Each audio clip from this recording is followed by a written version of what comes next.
Chapter 11. Anila approached the glowing green light that was the heart of the island.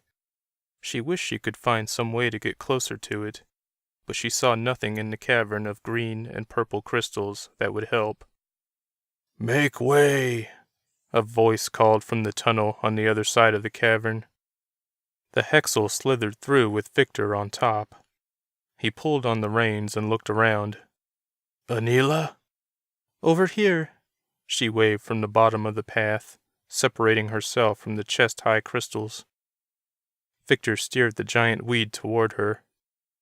"There are strange happenings on the surface, my dear. We have to talk." "Tell me. But first, get me closer to the green light." "Certainly." The Hexel lowered its head, and Victor helped Anila climb aboard.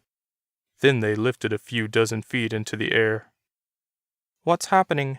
she asked the dwarf. He sighed. "I just saw a few more of the walking dead. They stood right in front of me, and they looked as real as you do." Anila didn't know what to say to that. She stared at him, her eyes wide. The glow from Rapatha warmed her, but with this news, she nearly forgot why she'd come here in the first place. "How is this possible?"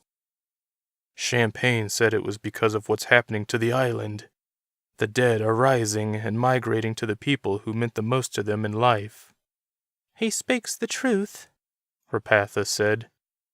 Anila looked to the light. Now that she was closer, she could see the form of a woman, but only barely. "How did this happen?" she asked Rapatha. "Magic made me what I am. Perhaps only magic can heal me." Victor stared at Anila, and she could tell he was uncomfortable with the conversation. He nodded. "Perhaps Rockney would know. He was our resident wizard."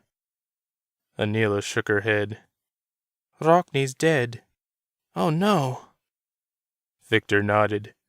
"He may be walking around as well, I'm afraid. I looked for him on the way here." Anila's heart raced. "Who did he love the most on the island?" "I have no idea." "I may have an answer to that," Rapatha said. Anila heard a smile in her voice. "I knew Rockney before I became what I am today." "You mean you used to be something else?" Anila asked. She glanced at Victor, who kept his mouth shut and waited. "Yes," Rapatha replied. "I used to be a nature demon. Do you know what that is?" "Yes, I have a friend who's a nature demon. His name is Nauki. He's Rockney's brother." "I know of Nauki. Rockney and I were kindred spirits, cast out by our families. I didn't want to be a nature demon. I ran away from my realm, not realizing by doing so that I put into motion the extinction of my race. I broke the link of magic when I left the realm. I was the first, and last, to do so. Rockney told me much later that he and his family had been asked to take over as nature demons, because my family was dying out." "I'm so sorry," Anila said. "I can't imagine how you must have felt learning that. I lost my father because of Rockney. Rockney is responsible for a lot of terrible things, though he used to have a heart." "He turned you into this island?" Anila asked. She remembered the story her father had told her long ago. Apparently it was true.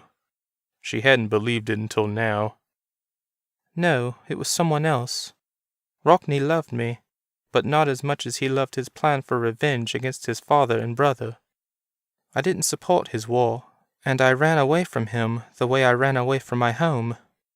His hatred frightened me. Everywhere I ran, he found me. I went to a man I was told could hide me by using powerful magic. He told me he could cast a spell that would ensure Rockney would never find me again. He turned me into an island." Anila had been so caught up in the story that she forgot to breathe. To Rapatha, she said, "But Rockney found you anyway." "He didn't know it was me. He was fleeing his brother after a battle. But he was drawn to me somehow. Doggo hid the island with his magic, but Rockne saw right through it. I think it was because of our connection. I hear and see most on the island. I watched Rockne for 100 years, plotting and manipulating, but I could do nothing without revealing myself. I called on the waves to surround me in hopes that I could wash him away forever. Anila grinned. So, you're the one we can thank for the waves. Before Doggo found me, I was able to drift around and pick up animals from other lands. You were like a ship, Anila reasoned. Doggo's spells locked me in place. I contemplated letting him know I was here, but I was too afraid of revealing myself. And then Rockne showed up. Rapatha paused for a moment. If he were alive, he might be able to heal me with his magic. Doggo! Anila suddenly shouted. If the dead are rising, he might be among them, won't he? Can you find him? Victor asked Rapatha. You said you see and hear most around the island. Yes, I know where he is. Where?